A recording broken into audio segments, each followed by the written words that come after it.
और सबसे बढ़िया रंग काहे से बनता है हमारे शरीर का? देखो हमारे त्वचा में ये ठीक नहीं, मेलानोसाइट्स सेल्स होते हैं जो रंग को निर्माण करते हैं। मेलानिन, ये जो रंग हमारा है ना, किसके कारण है? मेलानिन के कारण। जहां मेलानिन कम होता है जिस जगह, वहां के लोग कैसे होते हैं? व्हाइटिश होते हैं।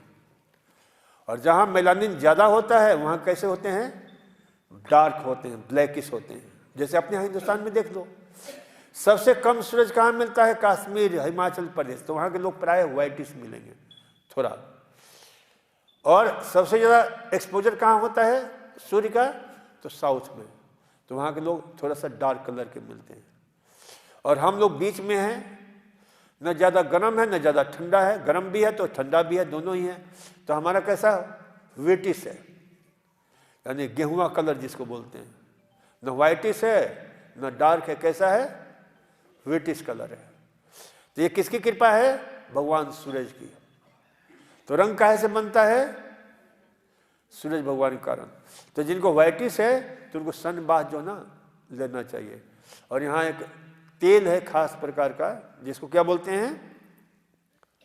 कायाकल्प तेल। उसको लगा करके धूप में बैठा करो तो धीरे धीरे आराम पड़ेगा। खान पान का ध्यान रखो, तो इसको करोगे तो लाभ मिलता जाएगा। और पालक रस जरूर पिया करो। पालक रस है, चुकंदर का रस है, गाजर का रस है, ये सब लिया करो। देखो डॉक्टर साहब, मेरा ट्रांसप्लांट 30 अप्रैल 2015 में हुआ और किडनी मेरी पत्नी ने दी है। डॉक्टर साहब आप किडनी के विषय में बताइए। देखो किडनी एक तो पहला, अब पत्नी ने किडनी दिया है तो पत्नी के रोज शुक्रगुजार हुआ करिए, प्रतिदिन उसको जो धन्यवाद दिया करिए बड़ा प्रेम से। और सुबह सुबह कहा करिए तुम कितनी अच्छी है, कितनी प्यारी है, कितनी सुंदर है, कितनी सशक्त है, कितनी शक्तिशाली है, कि तूने जो है इतना बड़ा जो है। और पत्नी को भी ऐसा बोलना चाहिए, और हर पति पत्नी को बोलना चाहिए सुबह सुबह। इससे स्वास्थ्य में बहुत बड़ा प्रभाव पड़ता है। एक दूसरे को जितना जो है ना ऐसा कहेंगे तो उन्हें बहुत लाभ मिलेगा। एक दूसरे को जितना हम जो है ना उसकी तारीफ करते हैं ना, उतना उन गुणों का संवर्धन होता है। क्योंकि हर व्यक्ति के अंदर शक्ति है, बहुत बड़ी शक्ति है, लेकिन हम उसको क्या करते हैं? दबा देते हैं। तो उसको उद्घाटित करने के लिए जरूरी है, इसको क्या बोलते हैं? इसको बोलते हैं power of appreciation healing. The power of appreciation, ये एप्रिसिएट करोगे किसी को तो उसकी बहुत ही जो है उसकी हीलिंग क्रिया बढ़ जाती है और वो वैसा ही होने लग जाता है। तो ये सत्य है। दूसरा जो है किडनी, हमेशा ध्यान रखो, किडनी बीमारी में हमने देखा है कि भाई मेरे को उतना लाभ नहीं मिला है। हाँ, 2-3 जो है क्रिएटिनाइन होता है तब तो काफ़ी कुछ हम संभाल लेते हैं, लेकिन जब ज़्यादा बढ़ जाता है, क्योंकि मैं स्पष्ट बोलता हूँ, साफ साफ बोलता हूँ कि हमको जो है ना उसमें उतना लाभ नहीं मिला है। इसलिए हमने नारा दिया कि save your kidney, save your liver. क्योंकि ट्रांसप्लांट के बाद भी हमें बहुत सजग होने की जरूरत है, क्योंकि उसका जब हम सर्वाइवल डेट देखते हैं तो कोई ऐसा नहीं है बहुत ही पूरे विश्व में जो सर्वाइवल रेट है। तो इसलिए इसे ध्यान रखना चाहिए। किडनी ट्रांसप्लांटेशन के बाद भी हमें बहुत सचेत और सावधान रहना चाहिए। और उसके लिए जो किडनी पर बोझ डाल, क्योंकि प्रत्येक किडनी में, स्वस्थ किडनी में 10 लाख बहुत ही सूक्ष्म क्या होते हैं? नेफ्रॉन होता है, जो ऐसा माइक्रो नेफ्रॉन, ऐसा जो है माइक्रो फिल्टर आपको मिलेगा नहीं। और 2 तल पर हमारे किडनी के द्वारा छानना होता है।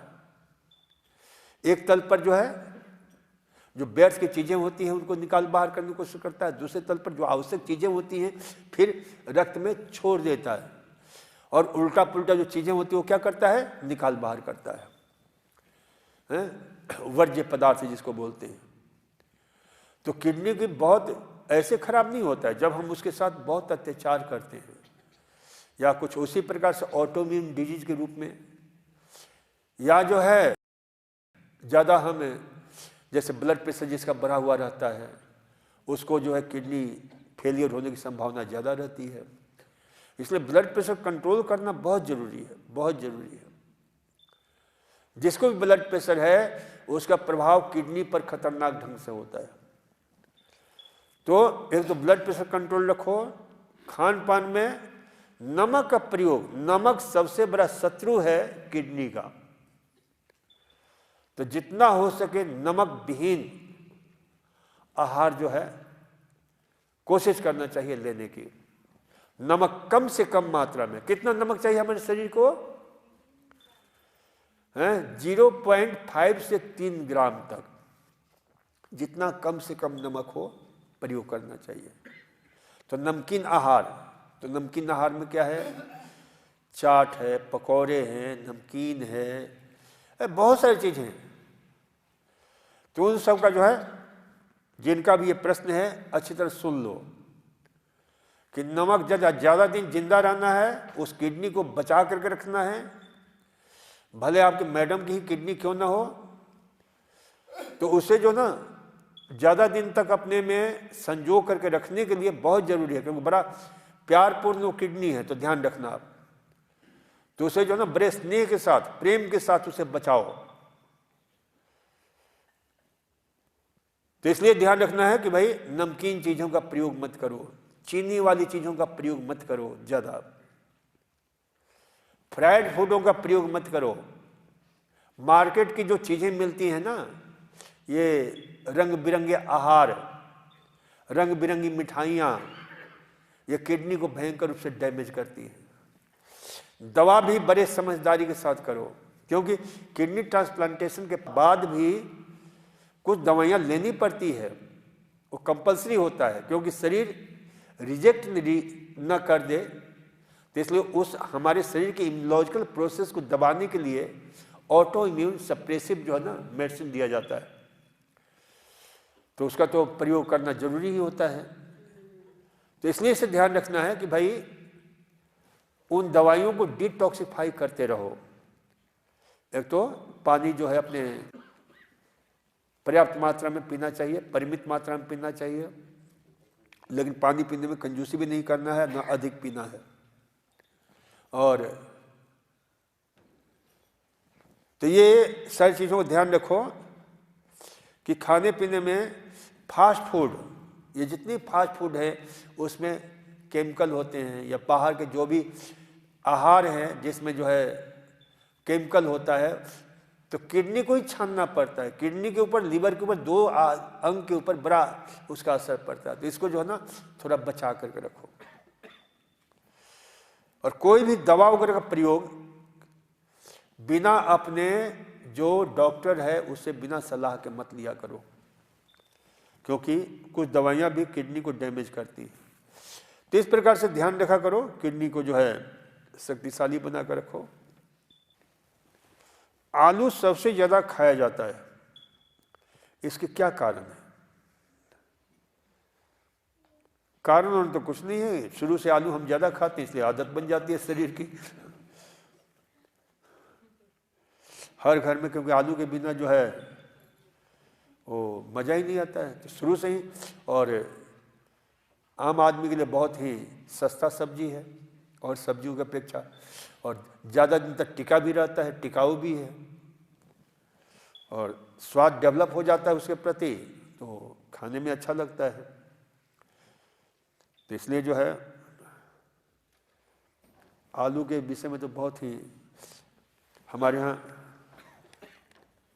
तो आलू जो है ना बहुत उपयोगी आहार है, ऐसा नहीं है कि हानिकारक है। आलू एक कंप्लीट फूड है। जैसे रोटी होता है, तो रोटी जो लोग आलू खाना चाहते हैं, वजन, जैसे बहुत सारी चीज़ें होती हैं कि आलू खाने से वजन बढ़ जाता है, केला खाने से वजन बढ़ जाता है। आलू और केला खाने से वजन नहीं बढ़ता है, खाने के तरीके से वजन बढ़ता है, ध्यान रखा करो। जब आलू खाओ ना तो रोटी को कम कर दो, रोटी की मात्रा कम खाओ। जब सिर्फ आलू ही खाना है तो रोटी को हटा ही दो। केला खाना है तो रोटी को हटा दो, क्योंकि केले और आलू और रोटी में कोई बुनियादी फर्क नहीं है, तीनों ही स्टार्ची फूड है। आलू, केला, शकरकंद, चावल, रोटी, ये सब क्या है? या जो है वो क्या नाम है, कुट्टू, कुट्टू खाते हो ना, ये सब क्या है? कुट्टू को, आलू को, केला को फलाहार मानते हो। ये फलाहार नहीं है, ध्यान रखा करो। ये कंप्लीट आहार हैं, जैसे रोटी है, चावल है, सब्जी है। तो इसलिए जो है आलू खाओ, कोई दिक्कत नहीं है। तो आलू के साथ जो है ना, ये क्या नाम है, रोटी मत खाओ, आलू की सब्जी बनाकर खा लो। और आलू की सब्जी मान लो खाते हो तो जहाँ 2 रोटी खा तो वहाँ 1 रोटी खाओ, 3 रोटी खा तो वहाँ 2 रोटी खाओ, 4 रोटी खा तो 2 रोटी खाओ। कैलोरी संतुलन बनाकर खाओगे तो कोई दिक्कत नहीं होती है। आलू उनको नहीं खाना चाहिए जिनको डायबिटीज है, आलू उनके लिए उचित नहीं है। तो इसलिए जो है ये ध्यान रखना चाहिए। आलू में बहुत सारे दिव्य गुण भी हैं। पोटेशियम बहुत अच्छा रहता है, जो ब्लड प्रेशर के लिए बहुत उपयोगी है। तो कभी कभी सिर्फ आलू खा करके रह जाओ, ब्लड प्रेशर के रोगी। हाँ, किडनी वाले रोगी को आलू नहीं लेना चाहिए, क्योंकि उसमें पोटेशियम ज़्यादा होता है, तो पोटेशियम की मात्रा बढ़ने की संभावना रहती है। देखो एक चीज़ हमेशा ध्यान रखना, अजीब स्थिति बन जाती है।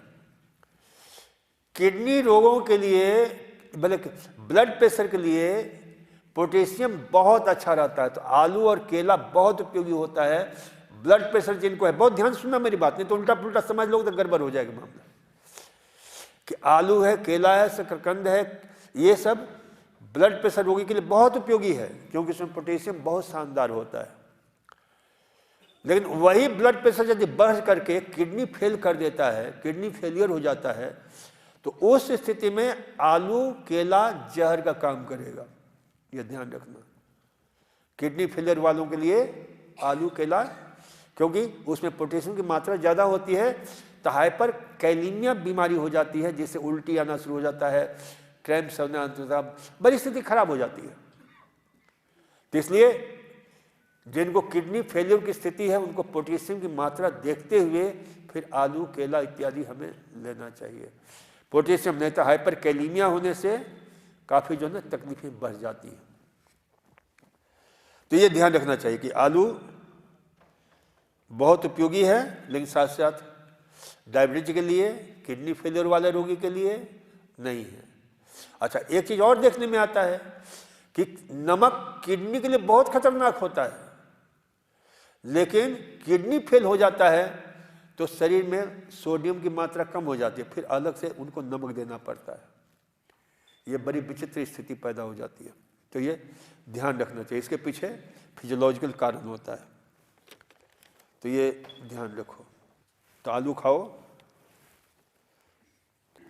मेरी बेटी 27 साल की है, उसको विटामिन B12 की कमी है, क्या करें?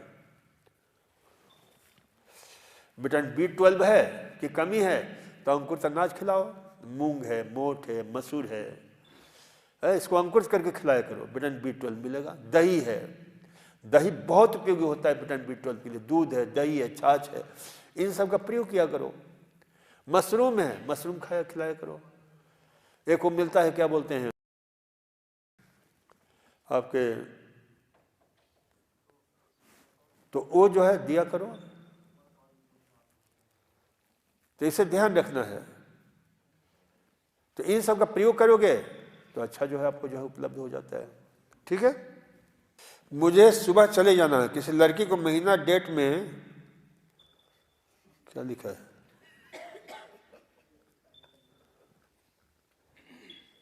प्रॉब्लम हो। किस प्रकार का प्रॉब्लम है?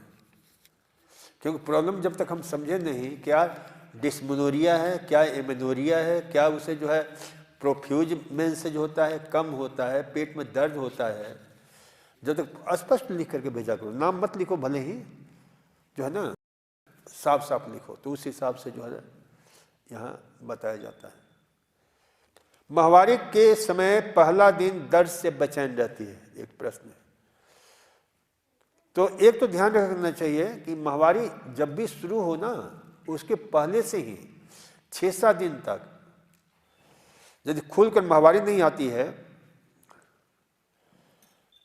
तो ऐसी स्थिति में अजवाइन का प्रयोग किया करो। अजवाइन जो है ना, 1 चम्मच अजवाइन ले लो, 1 गिलास पानी में उबालो, जब चौथाई हिस्सा बच जाए तो उसे दिया करो, इससे जो ना काफ़ी लाभ मिलेगा।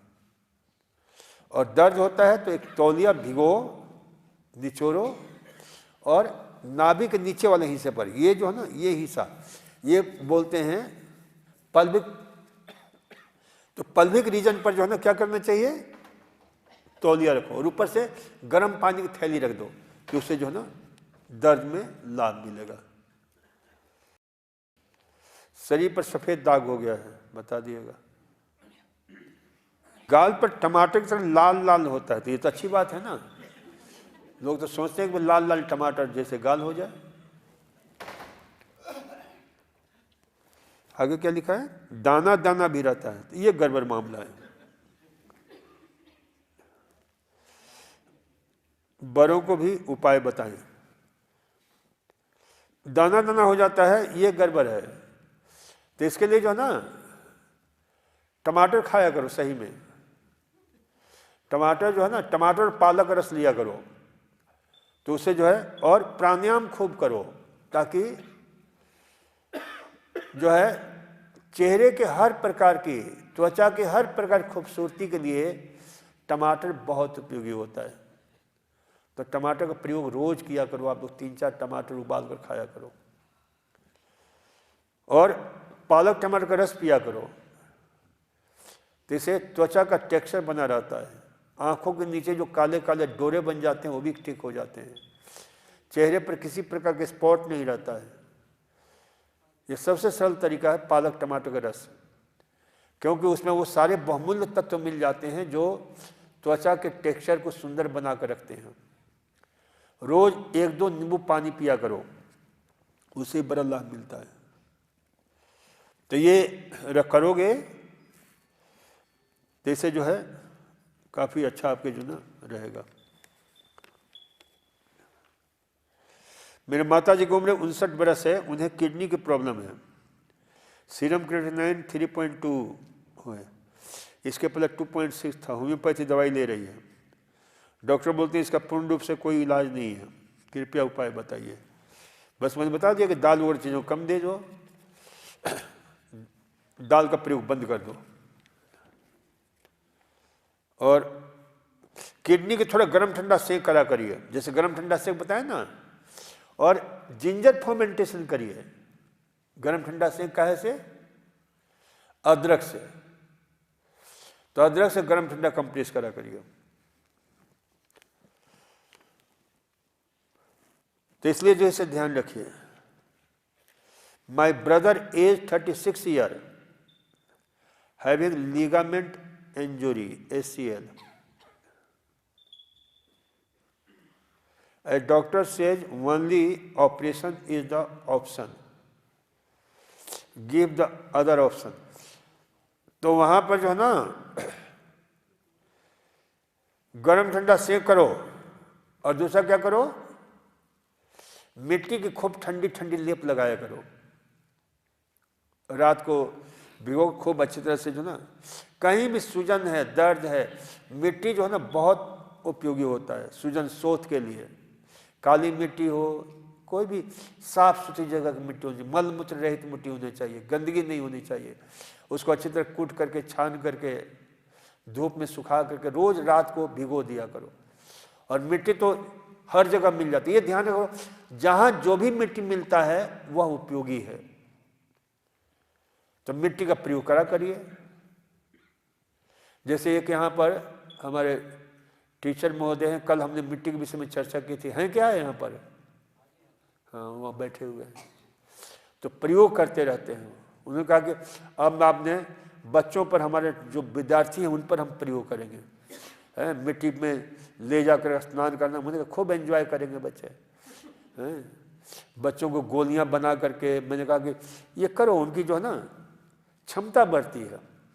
हाथी घोड़ा सब बनाएं, फौज बनाएं, पूरा जो है उसमें पाकिस्तान हिंदुस्तान की लड़ाई शुरू करवा दें। तो जो है बच्चों को क्या होता है, क्रिएटिवनेस, यानी उनके अंदर हर बच्चा बहुत क्रिएटिव होता है और डिस्ट्रक्टिव भी होता है। तो ये हमारा निर्भर करता है कि हम उस ऊर्जा को क्रिएशन में हम चेंज करें या डिस्ट्रक्शन में चेंज करें। तो क्रिएशन में चेंज करो तो वो ऊर्जा क्या होता है, वही ऊर्जा है जो डिस्ट्रक्शन में जाता है। ये जितने भी IAS वाले हैं या उग्रवादी हैं, ये बड़े होनहार बच्चे हैं, लेकिन उन्होंने क्या किया, क्योंकि उन्होंने अपने जो है चेंज का रास्ता ही जो है बदल दिया। क्योंकि उन लोगों को ऐसा प्रलोभन दिया गया है, इतना प्रलोभन दिया गया है कि मरोगे तो सीधे कहाँ जाओगे, जन्नत में जाओगे, और वहां पर हूर मिलेगी। उनके लिखा हुआ कि हूर मिलेगी, शराब के चश्मे मिलेंगे, हद हो गई। इतने अद्भुत जो है वर्णन किया गया है। जिनको हूर नहीं चाहिए उनको विकल्प के रूप में और सारी चीजें मिलती हैं। तो इस प्रकार की उल्टा पुल्टा चीजें जो है ना, सभी नहीं, ये जो समझदार लोग हैं इस चक्कर में नहीं पड़ते हैं। अरे स्वर्ग का सुख, जन्नत का सुख यहां पर है। यदि ढंग से रहते हो जन्नत का सुख मिलता है, आनंद मिलता है। तो इसलिए जो है इसे ध्यान रखो। जन्नत क्या है, सुखमय जीवन है। तो ये ध्यान रखो कि इस प्रकार की जो है ना स्थिति से दूर रहो। तो क्रिएटिन वगैरह जो है ना, ये इसको ठीक करने के लिए आप जो है ना माता जी को नमक का प्रयोग कम से कम कराओ और गर्म ठंडा सेंक करो, तो बहुत उसका जो है लाभ मिलेगा, बहुत अच्छा होगा। अदरक का गर्म ठंडा कंप्रेस, हाँ, अदरक को क्या करेंगे, देखो अदरक का गर्म ठंडा कंप्रेस उनके लिए भी बहुत उपयोगी है जिनको दमा है, जिनको खांसी है, बहुत ही कमाल का प्रभाव करता है। अदरक को कूट लेंगे 50-100 ग्राम और कूट करके एक कपड़े में बांध देंगे, उसका रस उसमें निचोड़ देंगे, किसमें, भगोने में। और उस भगोने को कुकर पर या गैस स्टोव पर या इलेक्ट्रिक स्टोव पर चढ़ा देंगे ताकि वो पानी सदा गर्म रहे। और फिर तौलिया भिगोएंगे, उसी में रहेगा, पोटली भी उसी में डाल देंगे, उसी में रहेगा। और तौलिया भिगोएंगे, तौलिया दोनों हाथ से पकड़ लीजिए, हाथ मत डाल देना उसमें, हाँ जला लोगे। बीच का हिस्सा दबा करके और खूब निचोड़ेंगे। और किडनी यहाँ देखो, यहाँ बीच में है, ये जो छाती का थ्रोसिस हिस्सा है 12 जो ये है उसके ठीक यहाँ पर, तो दोनों तरफ जो है ना यहाँ पर गरम, 3 मिनट गरम करो, आधा मिनट ठंडा करो, 3 मिनट गरम, आधा मिनट ठंडा। तो इस क्रम से जो ना किडनी की एफिशिएंसी बढ़ जाती है, शक्ति बढ़ जाती है, बहुत उपयोगी होता है। तो ये जो है छाती के उसी प्रकार से दमा है तो बहुत कमाल का काम करता है। छाती पर गरम ठंडा सेंक, वही गरम 3 मिनट 1 मिनट ठंडा, 3 मिनट गरम 1 मिनट ठंडा। इसको बोलते हैं मैक्रोबायोटिक्स। ये मेरे पास पहले एक संस्था थी सर्वास इंटरनेशनल, मैं उसका मेंबर हुआ करता था। तो उसमें पूरे विश्व के लोग एक दूसरे की संस्कृति को, एक दूसरे के जो है ना कल्चर को, एक दूसरे को समझने के लिए लोग आते थे और एक दूसरे के घर में ठहरते थे। तो मेरे पास जनेवा के डॉक्टर आए थे, वो मेरे पास 2-3 दिन रहे मेरे परिवार के साथ में, और जो है ना उनसे ये मैक्रोबायोटिक्स हमने जो है सीखा। उन्होंने एक पुस्तक भी देकर गए हैं, ये करीब 30-35 साल। उस समय से हम गर्म ठंडा कंप्रेस अदरक का करके काफ़ी लोगों को, सैकड़ों लोगों को लाभ हमने दिया है। ये अलग प्रकार की थेरेपी है। चलो आज इतना ही, धन्यवाद, नमस्कार, ओम।